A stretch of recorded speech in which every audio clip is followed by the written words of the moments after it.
सुरभि की शादी हुए अभी कुछ ही दिन हुए हैं। वो एक किराए के घर में अपने पति आलोक के साथ रहती है। एक दिन जब सुरभि सोकर उठी तो उसका पति उसके पास नहीं था। उसने पूरे घर में देखा पर वो कहीं नहीं दिखा। तो उसने अपने पड़ोसियों से पूछा, लेकिन उसका कहीं कोई पता नहीं चला।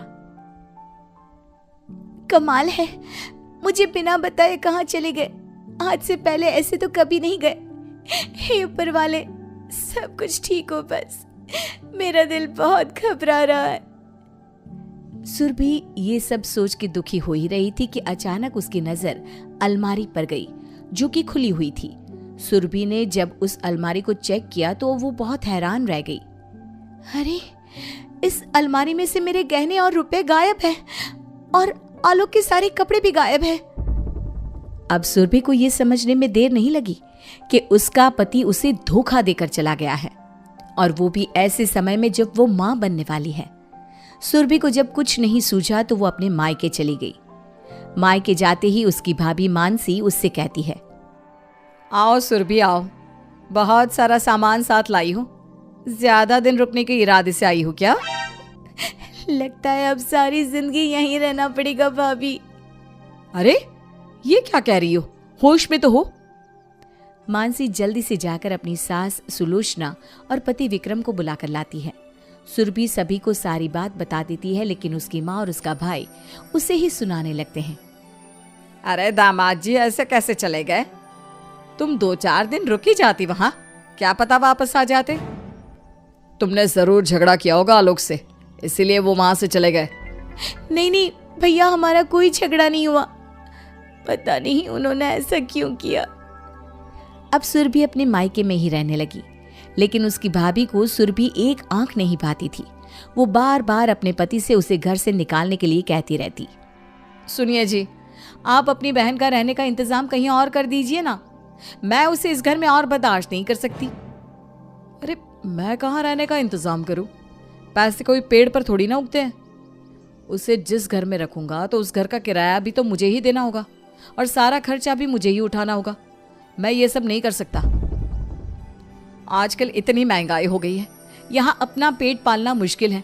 अब इन महारानी के नखरे भी उठाओ। पहले तो ये एक थी, कुछ दिन बाद इसका बच्चा भी हो जाएगा तो उसको भी हमें ही पालना पड़ेगा। अरे पर हम कर क्या सकते हैं? इसे घर से निकाल भी तो नहीं सकते, और वो भी इस हालत में।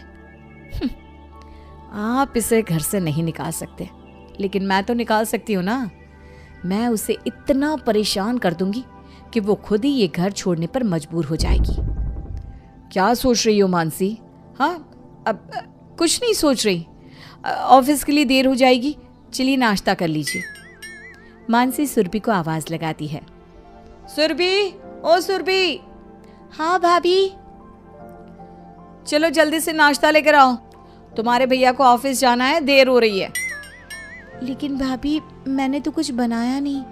वो क्या है ना, किसी ने मुझसे खाना बनाने के लिए कहा भी नहीं था। सुरभि, तुम इस घर में मेहमान नहीं हो जो 2-4 दिन रहकर चली जाओगी।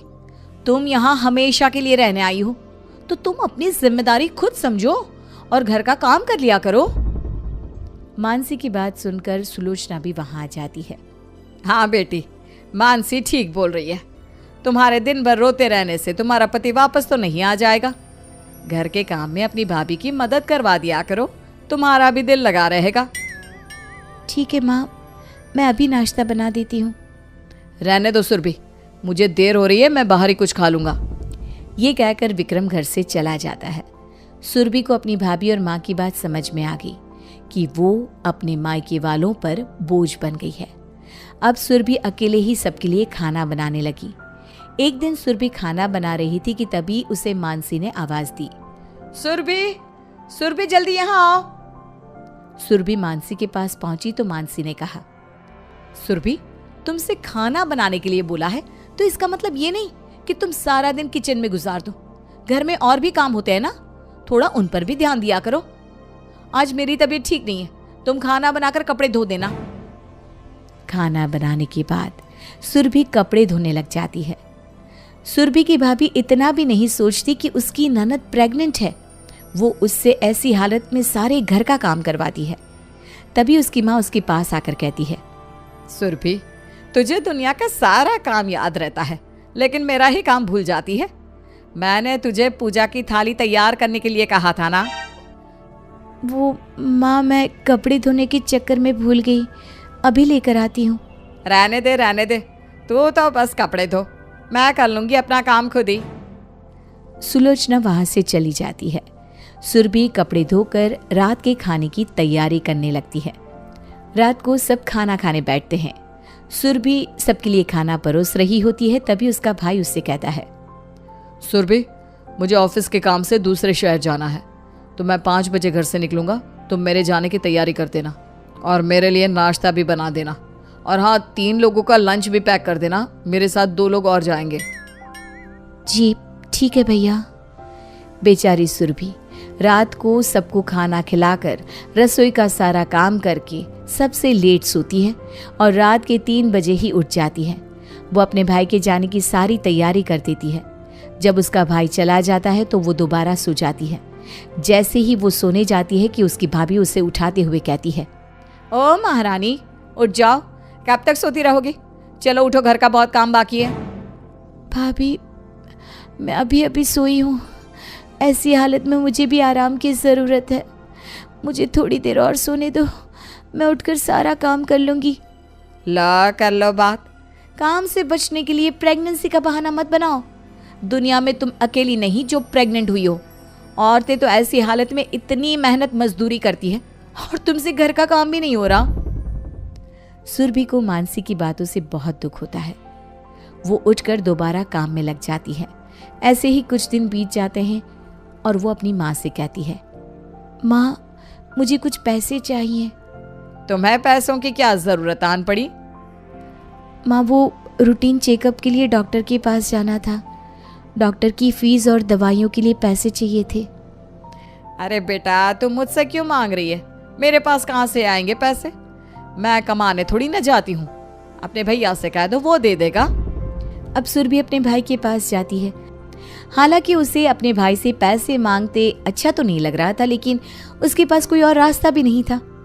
पर उसके भाई ने भी उसे मना करते हुए कहा, देखो सुरभि, मैं इस घर का खर्चा ही बहुत मुश्किल से उठा पाता हूँ। ऊपर से तुम्हारी ये डॉक्टर की फीस और दवाई का खर्चा, ना बाबा, मैं नहीं दे सकता। तुम किसी सरकारी अस्पताल से अपना इलाज क्यों नहीं करा लेती? आजकल तो सरकारी अस्पताल में अच्छी अच्छी सुविधाएं मिल रही हैं और अच्छे से इलाज भी हो जाता है। विक्रम की बात सुनकर सुरभि की आंखों में आंसू आ जाते हैं। वो सोचती है, मैंने कभी नहीं सोचा था मेरा सगा भाई और माँ मेरे साथ ऐसा व्यवहार करेंगे। अब समझ में आया कि बेटियां शादी के बाद पराई क्यों हो जाती है। इसमें इनकी क्या गलती? अब मैं तो पराई हो गई हूं ना, और पराए लोग तो बोझ ही होते हैं। सुरभि अपना इलाज सरकारी अस्पताल में करवाती है और ऐसे ही वो अपने दिन गुजारती है, जहां वो अपनों के साथ रहकर भी अपने आप को पराया महसूस करती है। एक दिन सुरभि की तबीयत बहुत खराब होती है। भाभी, मेरी तबीयत बहुत खराब है, मुझे अस्पताल ले चलिए। सुरभि, तुम घर में कुछ काम तो करती नहीं। तुमसे काम के लिए कहती हूँ तो तुम अपने प्रेग्नेंट होने की बात करके काम टाल देती हो।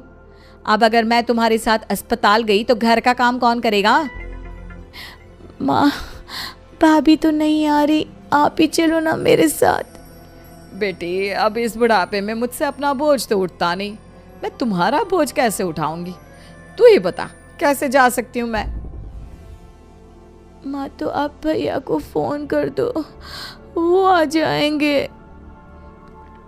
वो तो शहर से बाहर गए हैं और यहाँ होते ना तो भी नहीं आते। जब सुरभि की तबीयत ज्यादा खराब हो गई तो मानसी उसे अस्पताल लेकर चली गई। डॉक्टरों ने सुरभि का इलाज करना शुरू कर दिया।